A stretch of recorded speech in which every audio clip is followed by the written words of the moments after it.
Hey guys, welcome back. Happy Monday. How's everyone doing tonight? Hopefully you're having a fantastic start to your week. We've got a bunch of people in the chat already. Scotty is here, Ken's here, Nightbot is here, Nick is here. Hey guys. I tuned down the settings on Nightbot. Hopefully he'll be a little bit more lenient this week. Sorry, Nick. I think it was you that got timed out last week. I think we're still working the bugs out of things, but we should have a good broadcast tonight, hopefully. Last week we had a pretty major, we had a blue screen of death right mid-broadcast. Hopefully I dealt with that. I did a RAM upgrade on this PC, some video driver changes, which I think actually were contributing to it. Went ahead and got 32 gigs of RAM for this thing, only to find out Windows 7 Home Premium only supports 16. What a oopsie doopsie. Anyway, we should be in great shape for a broadcast tonight, guys. David is here. Peter is here. Hey, guys. 1080 looking good. Thank you. Hopefully we have good, good audio and video. The 1080 seems to be working out other than the oopsie doopsie last week, but I don't think that was related. I think we should be good to go. Let's see. What have we got? As usual, guys, viewer comments throughout, just throw them in the chat. I'll try and keep track as best I can. We'll do some tech news. We'll do some stuff on 3D printing, the viewer challenge this week, a bunch of stuff from the community, hackers, makers, inventors, videos, you name it, everything goes here. Some stuff from the shop, upcoming sneak peek of what you can expect to see on this channel. A lot of behind the scenes on this channel this week. I got some pretty cool information for you. Really proud of a few things of where we're headed, and it's thanks to you, the viewers, actually. We'll cover that. And that will take us into the broadcast. Scotty says, don't anger the pixies. Yeah, I'm going to try not to as best I can. Let me do a small webcam adjustment. Hopefully we don't tick off the pixies tonight and have another blue screen. That really did suck, but the replay of the broadcast wasn't affected, so that's kind of nice. Awesome. Let's get right into it. Ton of stuff this week, guys. A lot of tech news as always. If you didn't see it, less of a big deal these days, but there was a big exclusive by Motherboard and some other media coverage picked it up on how Canadian police intercept and read encrypted BlackBerry messages. For those not aware, Research in Motion that owns BlackBerry is based right out of Ontario here. And a lot of message traffic was openly decrypted and shared with various entities. It kind of puts some of the coverage on the Apple fiasco to shame, because this went on with the BlackBerries for some time. It's just coming out now, the extent of it. So check this out. You'll see it in the news some more coming up, I'm sure. Roydride says the webcam is a little lower res today. Yeah, it could be. I don't think I'll bother fixing it. It's probably due to the lighting change. I'll maybe try and fix that up in a little bit. I probably have to crank the gain and the contrast back up a little bit, but it'll be all right. Homeland Security urges you to uninstall QuickTime on Windows. This was big news this week. And last week. You'll find this in just about every media outlet now, talking about the pretty major security flaw found in QuickTime. And for most, not a big deal. QuickTime is not supported anymore, is not under development, will not be changed according to the powers that be.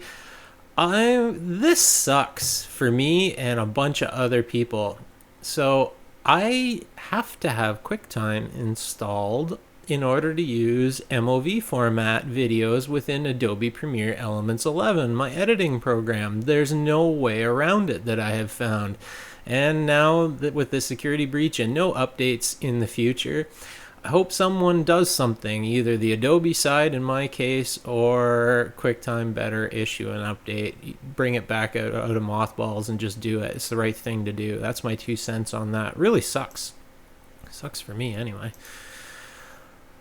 The Hackaday Prize put out a tweet today, and this is just a little reminder that Atmel is one of the major sponsors of the Hackaday 2016 prize. and I found them to be really awesome to work with. They interviewed me personally for last year's contest, and they share a lot of good content out on their Twitter feed at @melmakes. Well, this little tweet reminding people, hit them up directly because they love supporting makers, and they sent some swag in my case, and they were just awesome. Really cool backer of the 2016 Hackaday prize. So hit them up at @melmakes on Twitter directly anytime you got a project. Specifically when it contains @mel products would be the best, I think. Check it out, guys. Oh, here we go. We got Click Happy again. Let me see. This latency issue is still here, even with the new drivers. Remember last week before last actually, we covered the Flyboard Air, and I think this was at 40,000 views, and I mentioned this one's going to go viral. Well, it sure did. 2.8 million views as of today. And with any luck, I can show you, CNET did some coverage on it, a little bit of interesting info, just more or less sharing the video and getting it out there and even more. But what I found next was super cool. The Verge, I found an interview with the developers of this new Flyboard Air, and it confirms exactly what we discussed on the live show 2 weeks ago. So asking about the fuel tank, it is indeed a Camelback, exactly as I mentioned on the live show, because you could actually see the one with the guy standing off to the side. 4 turbine engines. Yep, that's exactly what I thought it was. And then they talk about the algorithms controlling to help stabilize it. This was very, very cool. So they have 6 systems working together, as well as it changes the angle of the turbines. And this is that area that you saw that was fuzzied out that I caught and screen captured and shared here. I'm guessing there's something proprietary there. So they have thrust vectoring on board, as well as probably throttle control of the turbines. Very, very neat. This thing is indeed real. It is not a fake video. There's lots of videos on Facebook and other sources where you can see some other angles of the main video. So very, very cool. Thought you guys might like that. And oh yeah, glitch. And David said he also needs QuickTime. That's news to you. Yeah, just Google, David, just Google QuickTime uninstall warnings, and you'll find multiple different companies, including, I think, even Homeland Security put out an alert. I didn't understand that, but lots of info out there. Everyone recommends uninstalling QuickTime. Crazy. It's kind of sad. I need it. Amazon Prime Video comes out on its own. I thought this was worth... Oh, pressing the wrong button. I thought this was worth sharing here.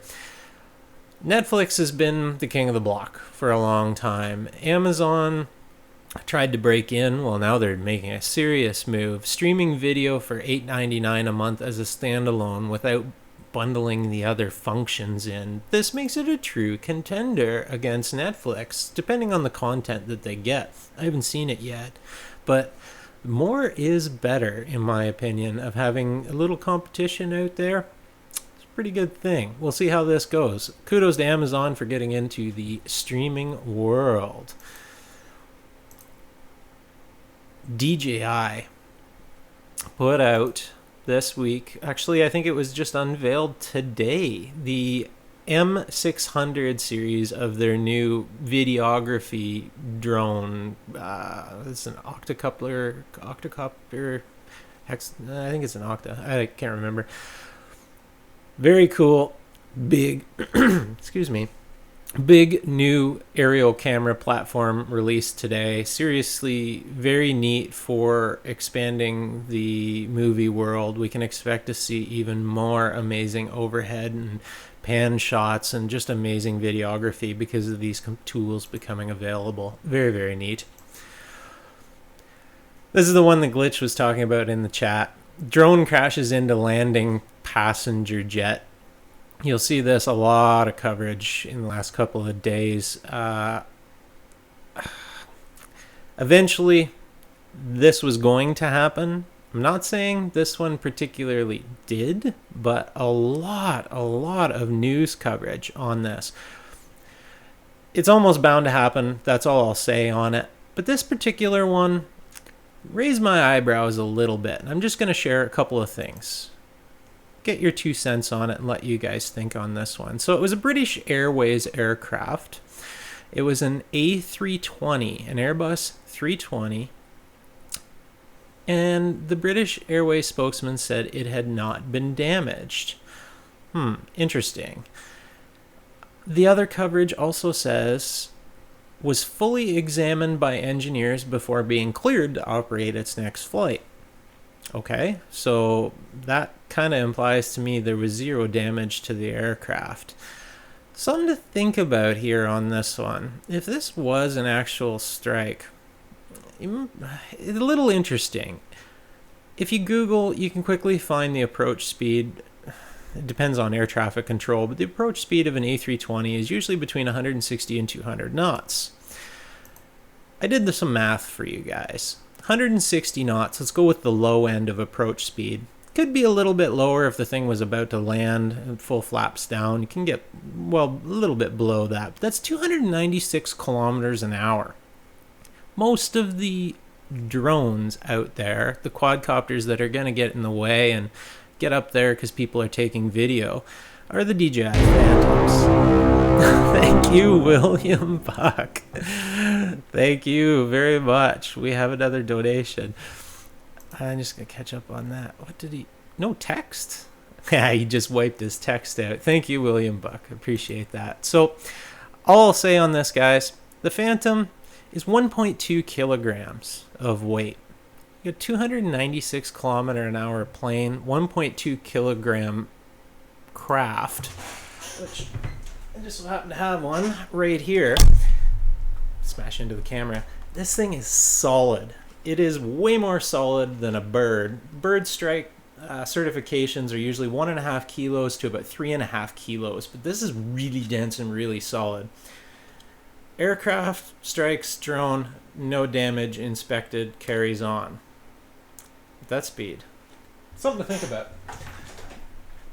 I won't say either way on that particular report. I will say I think it was bound to happen, but that particular one makes me wonder just a little bit. The front of an aircraft fuselage is aluminum. It's a pretty good hit for it to take. We'll see.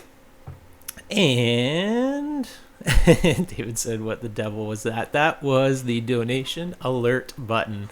We have live donations available on the channel, and you will see them coming across right there. Thank you, William, for that. Very, very good. All right, what else we got? Ton of tech news this week. Netflix. I wonder whether this was in time with the Amazon stuff, but Netflix rolled out HDR content, high dynamic range content for their videos. Basically, this should be like super 2.0 of coloration and contrast for their videos. I don't know whether my iPad could even display it on the good display it has, or my monitors, whether there'll be a difference, but I'm eager to find out. Love an increase in quality if we can do so with the same bandwidth. So very, very neat. We will see. And Kim, there we go. European Union. Some big news out of the EU. Looking closely at Google's Android. So there's been a lot of antitrust things over the years. Google has had a little bit of a monopoly on certain things. Well, now the European Union has openly announced that they're doing a deep dive into Android versus the hardware versus the services to see whether there was any antitrust violations there. Interesting timing. We'll see how that goes for them. Something worth keeping up on. Uber put out a report and revealed it shared the data that was gathered from riders traveling in Uber, which is basically a taxi service, an awesome one. I love Uber personally. Shared data on 13 million users with the government. So honestly, I expect this in today's day and age. A lot of people are up in arms about people having their information shared from services. Personally, I expect it. It's shouldn't be a surprise to people that this data is shared. So I've got nothing to hide about my rides in Uber, but I guess if someone committing a crime or something they shouldn't do should be concerned, and usually those people don't think about such things. We'll see.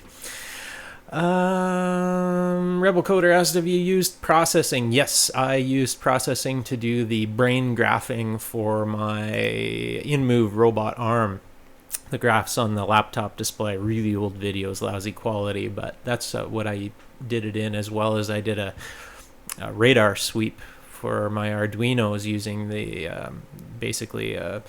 the ultrasonic distance sensor, and did like a little radar display. I cobbled together somebody else's processing code, worked great for it. McPong's lab can't afford to donate, but here are some cookies. Cool. Glitch said, if you use a public service, you have a near zero expectation of privacy. I could not agree more. And even most private services, to be honest, unless they expressly tell you we will never share your information ever. And the only people I've ever seen do that are VPNs, and even that I wouldn't trust. So just don't do anything bad. GoPro launching new virtual reality camera. So this was revealed yesterday. Their new 360, I don't know why they called it a virtual reality camera. It's a 360 cam. I wanted to share this here because basically what this is 6 Hero 4 cameras bundled together. Awesome. I love 360 video. I simply think it's great, but $5,000 US for this unit. When I scrolled down to find the price of, this is the off-the-shelf price, $5,000 for GoPro cameras in a 360 configuration. Oof. I don't know about you guys, but I'm not affording that anytime soon. That's just crazy. And right, let's not go full with I don't care about privacy because I've got nothing to hide. I will. Zero expectation of privacy. Don't expect people to violate it, but I certainly expect my information to be shared. If you don't, you're delusional in most respects. The first expandable HAB arrived at the ISS 2 weeks ago and is now in place. This is basically a balloon structure they're testing as a habitation area. Very, very cool stuff. Love this tech. Gives me the willies a little bit that this is just inflatable tech. I guess really most of the walls of the ISS are extremely thin on any area, but the balloon structure, such a cool idea. Very, very neat. I'm very interested to see how this works out. I think we'll see some coverage on the NASA channels very, very soon. We'll see. Ken said $5,000, zero sales. Yeah, I think that will be a little bit before they catch up on that. This weekend, this was a lot of the stargazing news. If you didn't see it, watching the moon and Jupiter pair off on Sunday night. Lots and lots of good times for viewing both Venus, Jupiter, and the moon lately. The sky's been really awesome here. I was lucky enough on Saturday night. If you guys remember last year, I think it was my first vlog, I bought a telescope at a yard sale for a friend for $40. Pretty big unit. Well, he had it set up on Friday night when I went over there, and we got to look at Jupiter, and it was one of the coolest things I have ever seen with my own eyes. It was exactly like this picture. You could see the lines across it and everything. It was totally neat. And with the naked eye, it just looked like a bright star. It was really, really cool. So some really cool things to see in the night sky lately. Pretty neat. And right, Space Station Marshmallow. Yeah, maybe they'll offer a naming convention for that. On the note of space, Planetary Society put out a video today on the LightSail 2, the testing of the LightSail 2 satellite. If you guys didn't see the LightSail 1 project last year, it's a solar sail CubeSat. It's a 3-unit CubeSat and powered by this big solar sail. Well, this is the one that's supposed to launch yet this year. This video, only a minute long. Check it out. Very neat. They show you in depth of the testing of the reaction wheels and the deployment arms and stuff. Really high quality, good video. I love seeing where these companies are going to put this info out on social media and let us truly see what these things are. You used to just hear on the news, hey, we're launching another satellite. Well, now you've got these high-res behind the scenes and, well, live video feeds. Totally neat. You can see that on the Planetary Society YouTube channel. Pretty neat stuff. And I had to share this. I saw this today, even on mainstream media. Malaysian woman electrocuted while talking on plugged-in phone, said the police. Well, I don't know the brand of the phone, and they did cite potentially that they cited that it was electrocution, and there was no mention that it was by a coroner. It was just a police report. I've seen these before. I'm really dubious about this. Yeah, we can get a fair whack of amperage out of the charge line, but I don't know. You tell me, guys. Do you think these people truly got electrocuted by their phone? Especially this one. You have to check out the reports. They all came out today. That it's a lot of hearsay. But beware of your phone, supposedly, according to them. And some of them, the reports even cited poor offshore quality chargers, which makes zero well, I guess it doesn't make zero difference. I guess it's conceivably possible that you got mains line voltage up to the phone. It's possible. You guys tell me what you think of it. And that is the end of the tech news today. Glitch loves the light sail. I do too. I can't wait for the next light sail mission. I'm truly excited about that. That's going to be awesome. I was able to catch the flatline, no data coming out, but the transmission from Light Sail 1 when it was broken initially. But I'm looking forward to downloading the data from that SAT as it comes over. It's going to be cool. McBong's Lab said most likely a cheap charger, not the problem with the phone. Nah, it's fake. Electrocution doesn't mean death, just shock. True, good point. And yeah, that's what I'm thinking, the same, guys. Unless it was mains power getting up there. The odds of the 5 volts DC doing that. Anyway, lots of faulty dodgy chargers out there. Yeah, I guess it's possible that mains got across to the phone. I put it in the highly unlikely category, though. But anyway, that's my thoughts on that, guys. Appreciate the discussion. Community support time, guys. If you guys don't mind, if you like this show, please consider clicking that thumbs up below or sharing this video out on social. It really helps. And I want to say huge thanks to our supporters that are scrolling across right there that support me on Patreon. You'll see why in a couple of minutes. They make a huge difference to this channel, as well as the people donating. Thank you, William, Buck, and Glitch, and those who have donated to us live. You can find that link down below. You can send your own custom message that's displayed right here until someone else knocks it off the podium. Thank you for your donations, guys. I'll show you in a minute what we do with them. I'm really excited about this. A lot of news on the channel. Community announcements, some stuff I wanted to share with you guys. The Educase portable classroom is officially up on Hackaday. This is the project I gave you guys lots of little tidbits on. We did an initial video. The link to this is below. I've got the basics are up on Hackaday, and it is submitted to the Hackaday 2016 prize. I wasn't going to, but there's $300,000 in prizes. You can't fail by submitting a project to Hackaday, regardless of what it is. Why not? I'm not doing it for the money. I figured this would be a great way to document the project because I'm pretty proud of where it's headed. So check out the link below. If you like the project, please go ahead and give it a like on Hackaday. It truly helps. It really, really helps the project if you click that skull button, which is now like button. They've softened it up for the mainstream. And my technology trail watched a video where the USB hub was passing mains to the USB plug. That was, I actually saw that. Glitch will know which one it was because it's one of his channels that I think he put me onto. Is it, Mr. Carlson's lab? I can't remember. Anyway, guys, check out the Educase Project.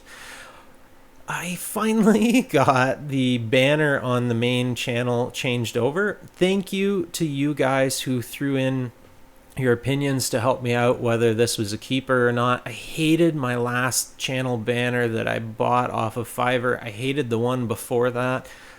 This one seems to me more in line with the channel, a little bit more technology looking, but I made it myself with an online tool, and I really appreciated the live feedback I got from Twitter and Facebook. Thank you guys. You guys get to build the channel with me. So a while ago, I bought some new light stands for the channel for doing videos.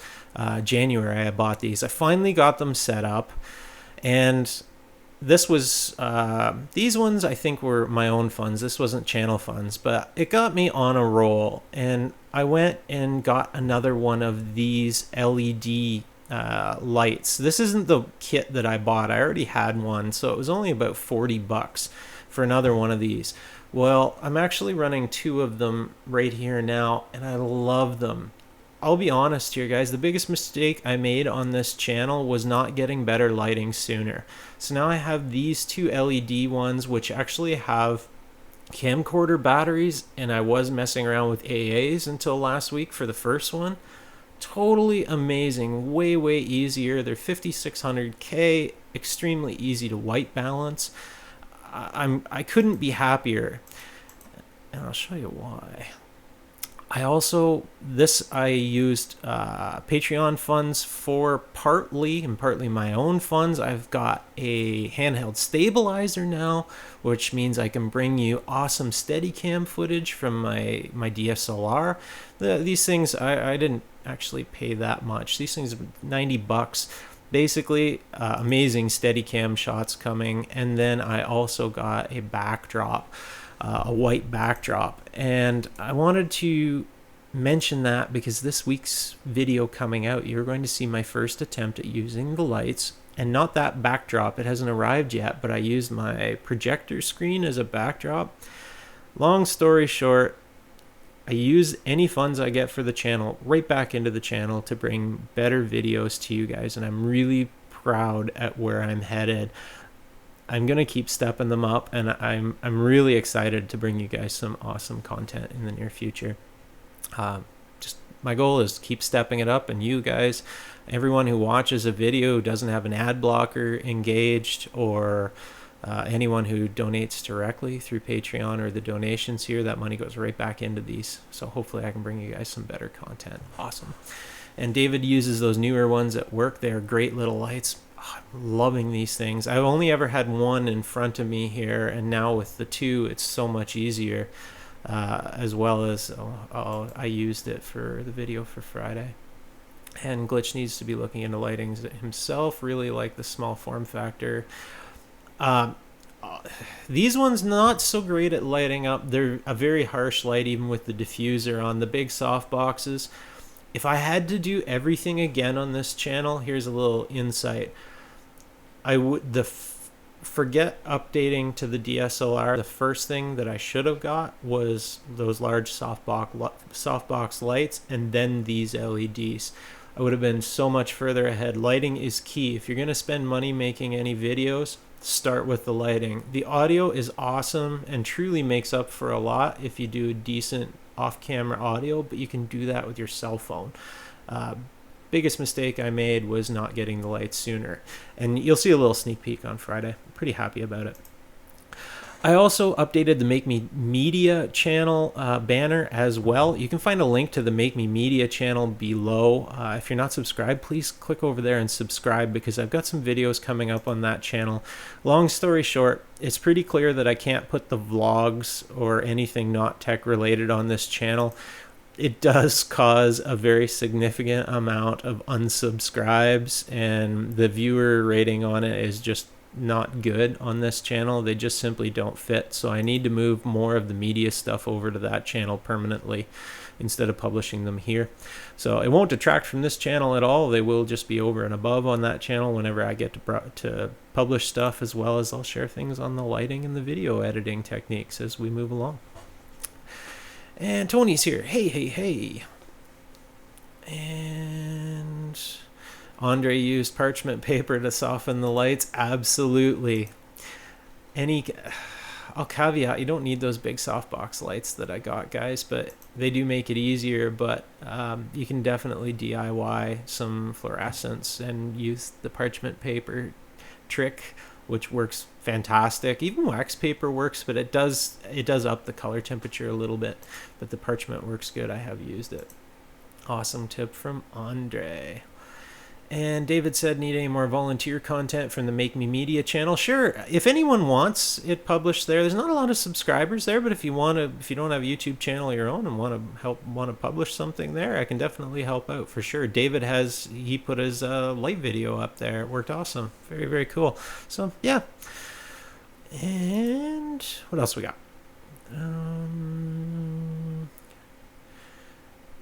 Glitch said, I've heard of similar reports on not getting a DSLR. Good camera does not make good video. Good lighting does. Absolutely solid advice. I didn't fully adhere to, but I did cell phone camera for a long, long time, and I really should have done the lighting before the DSLR, but hey, it's the way it worked out.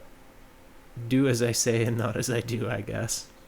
Viewer challenge this week. This is where I like to see what you guys are making. Hit me up on any of the socials. The best place is the Google Plus community linked below, which I think we are now up to 627 members, which actually is pretty cool. There's a good amount, a little bit of content trickles in there. Neat projects. Harry shared with us his 8 LEDs, 8 buttons, using only 2 Arduino pins. So there's an I/O expander chip. Love this project. Really cool of him to share it. He does start to finish instructions on it. If you want to take a simple little bare bones Arduino and make it way more powerful with just one chip, this is one way to do it. Really cool projects.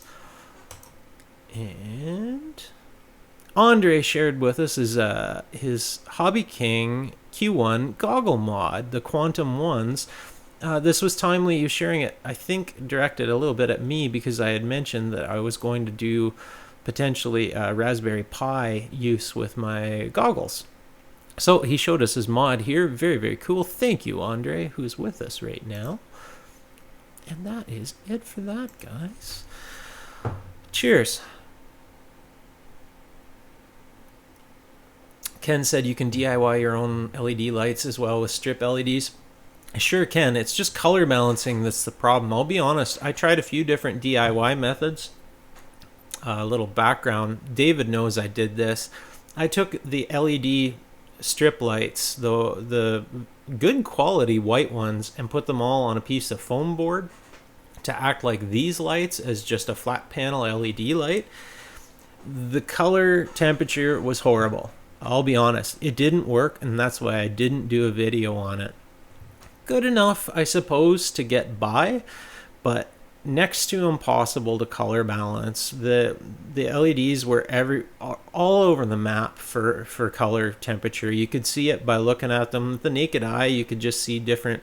Some were a little tiny bit more orange than white.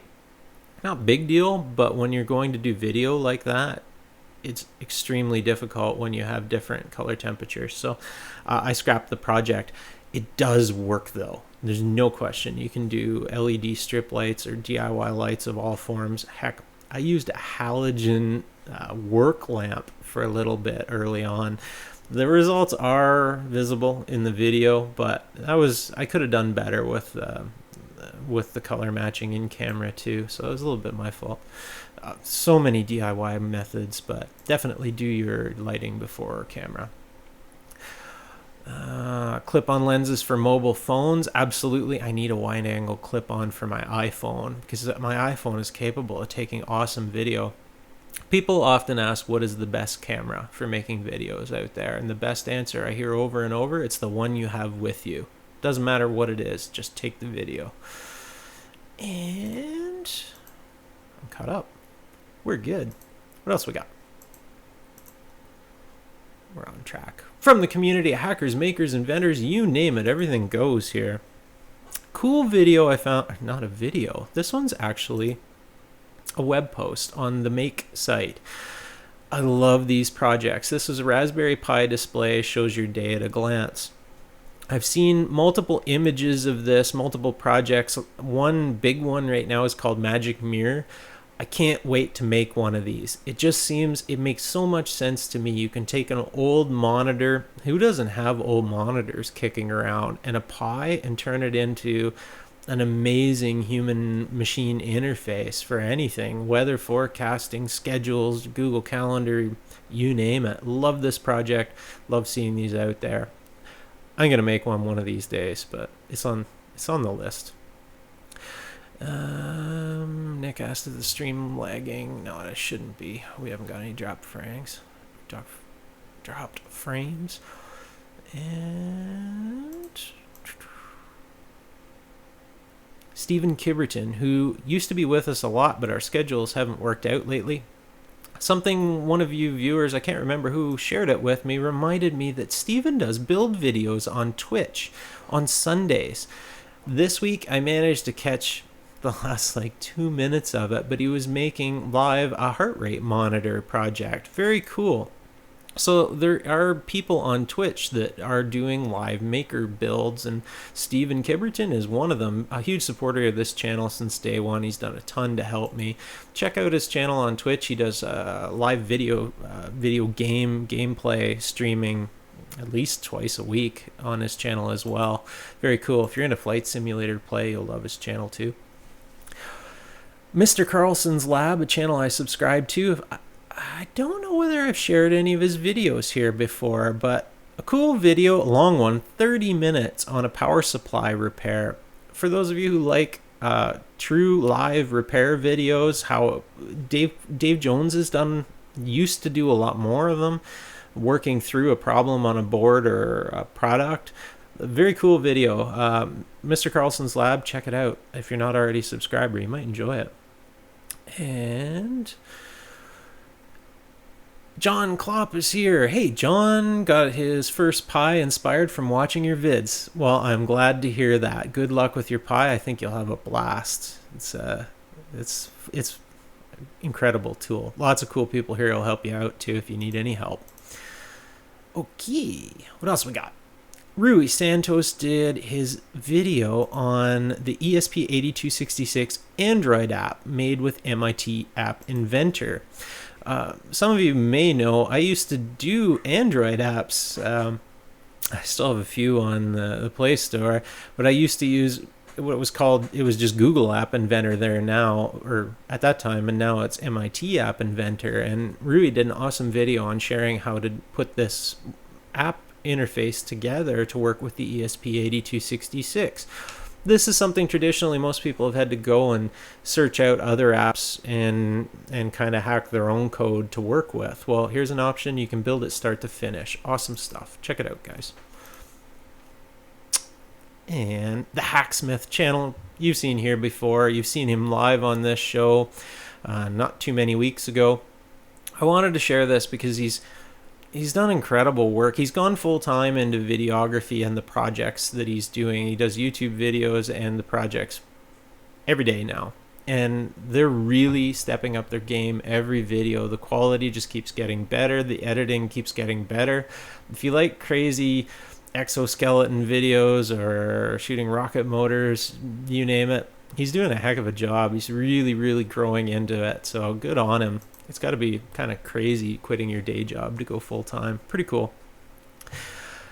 I'm not sure whether I've shared this one before either. David said, Rui is a clever guy. I really rate his videos. Yeah, awesome stuff. Rui used to come around for the live show sometimes. He used to always comment on my videos. He's got a website, Random Nerd Tutorials as well. You can sign up on his mailing list, and he's got some cool stuff posted there.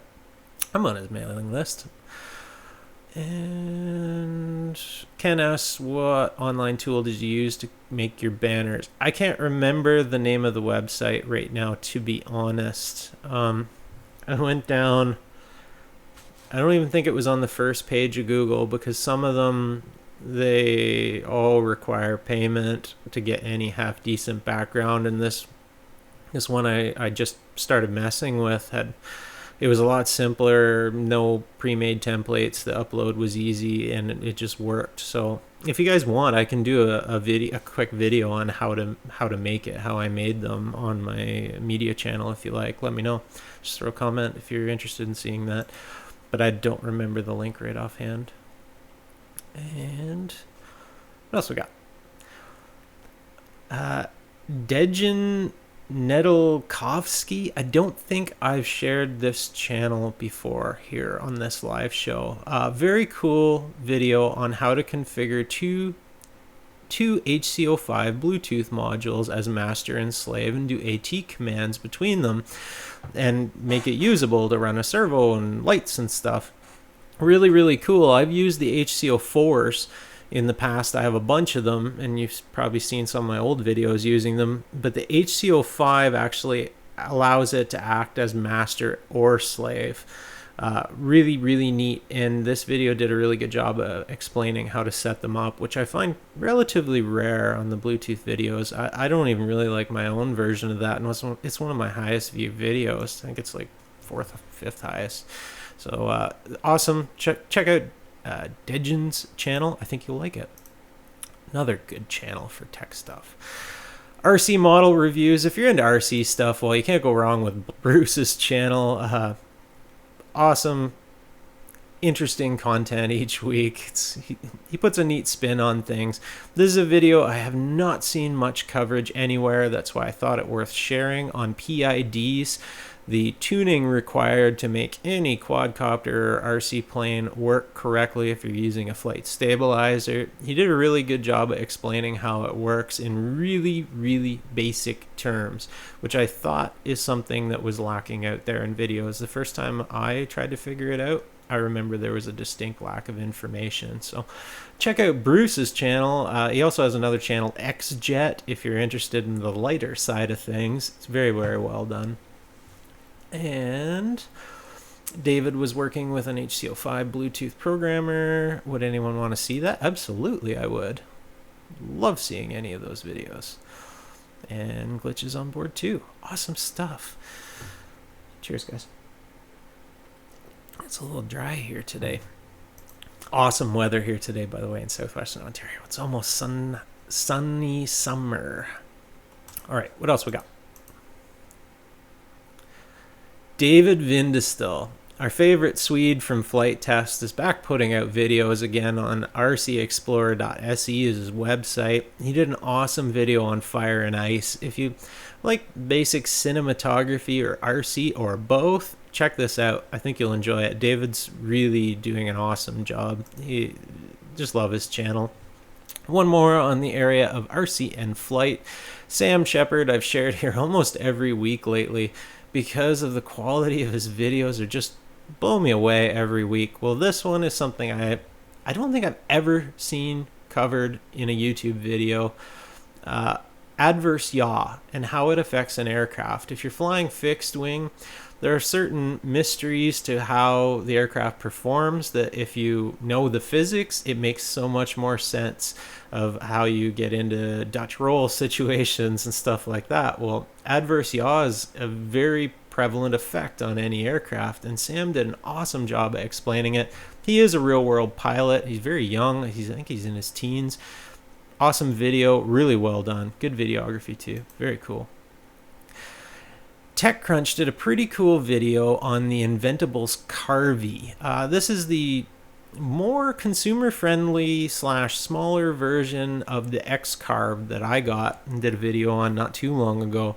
This Carvey unit is very, very neat and is catching a lot of attention in the maker world because it's a really kind of all-inclusive package. Really well done. So a lot of coverage on it, I think with good reason. You can check this out on the TechCrunch channel. Good little coverage on it if you're interested in CNC carving. And then I had to share this. Back to basics. The Make channel, sometimes they just blow me away and put out something very cool that I think just should be out there. They put out a skill builder, 5 tips for using files. This doesn't sound like much to some people. A file seems like a pretty basic tool. but there is a lot of different ones. And there are right and wrong ways to use a file. They did a really good job in this short little 3-minute video on coverage of files, an essential maker tool. And I remember actually getting screamed at in college when, if any of us were rough on the files, you better hide from the instructor. And they actually touch on, you can see just by watching proper use in the video, you can see what to avoid. Well done, Make. I thought that was great. Very simple. Okie dokie. What else we got? David said we're an excuse for an alcohol problem. Yeah, I've only had 2 sips, I think, of the broadcast so far, so I think we're good. And McBong said David is also a legend. I agree fully. And the other David said a smaller X-carve is a more attractive option. Yeah, they do have multiple sizes of the standard X-carve too, but the carve, that one seems really friendly for consumer electronics. So, one more here, guys. Not expressly tech related, but heck, it's my show. Some of you know I watch a fair bit of YouTube, almost never mainstream TV, and I have certain channels that I have always kind of referred to as my dessert when watching videos. I watch a lot of tech videos, almost exclusively how-tos in tech and learning how to do things. There's a channel here, if you're interested in everything crazy and outdoor, such as this screenshot, water skiing behind a plane, you should check out Devin Supertramp's YouTube channel. About 4 million subscribers, and I'll say this here. It's been one of my favorite channels to relax to for a long time, and now I'll say it, it's one of my absolute favorite YouTube channels, bar none, right now because of the recent changes he's made. Devin makes amazing adventure videos, almost nothing negative on the channel. His crew is always smiling with good reason. You have seen his videos out there. So many have gone viral, I can't even count them, with just the sheer quality of cinematography and stuff in them is just, you'll be inspired if you're anything like me. But lately, he started with doing behind the scenes vlog videos, which was super cool. And now he's taken it another level and sharing how he makes the videos himself. Right down to specifics. A recent one that I thought was amazing was his camera settings. Exactly what settings he's using in the camera for the picture profile to get the look he gets in his videos. No hiding it. He put it right out there so that anyone can get, and he shoots almost everything in camera, very little post-processing video manipulation, speeding up and slowing down and all the layers above that. He's just putting it all out there. Amazing channel. I wanted to share it. If you're not subscribed, you really should be. You would probably enjoy it. He has everything there, right to the technical now. Definitely one of my favorite YouTube channels by far. Most underrated channel, I think. Casey Neistat really recently got YouTuber of the Year award, and I've watched Casey's videos for years now. His channel has nothing on Devin's channel. They're not even in the same ballpark, so check it out, guys. I think you'll love it. And David's got to run. Cheers, David. And Glitch, Glitch, go down in his videos and check out the really crazy viral ones are back quite a ways, like going back 2 years, and the quality of them 2 years ago will rival today's videos. You're gonna love it. Definitely my favorite YouTube channel right now. Okie dokie. What else we got, guys? From the shop this week, I put out on Friday, we did the sort of QAV 250 quad video. This was just the first look at that cheap New Frog quad kit, the $100 or so complete 250 quad. I think it was really well received. Thank you for those who enjoyed it and commented, and a couple of messages on it. Really, really appreciate the feedback. FYI, the person who actually sent that to me at New Frog I got the return email this afternoon saying user is no longer at the company. So they must have a lot of turnover in these companies. Upcoming sneak peek.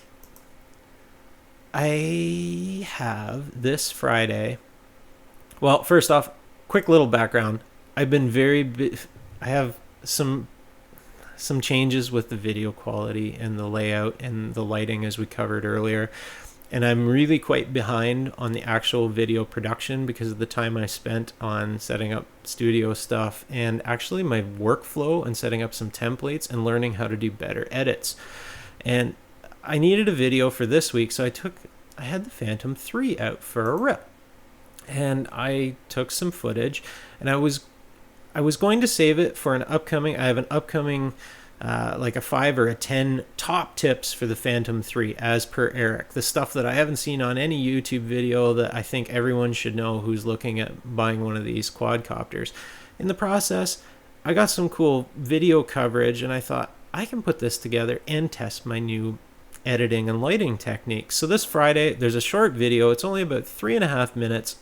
Goes live, shows some of the footage that I got first time out, very little editing. I go over exactly how I did it and the raw footage of what it looks like. So I'm actually quite proud of how the video is coming along. I'm on my 6th pass of edits, so technically I'm slower by doing that video than I would have been another video. But I'm quite proud of the results. I did a quick little cinematic edit, and then I go to the raw footage straight from camera and show you guys what to expect. I think it'll be well received. But what I do in the beginning is a test of my new lighting and setup. So hopefully you guys like it. And Glitch is going to order his parts for his folding quad this weekend. Very cool. And Nick said the Hacksmith is going to an expo thing. Yeah, I saw that on his video. Toronto, maybe? I forget. And John said, do you list the channel's websites you talk about anywhere? I usually forget them by the end of the show.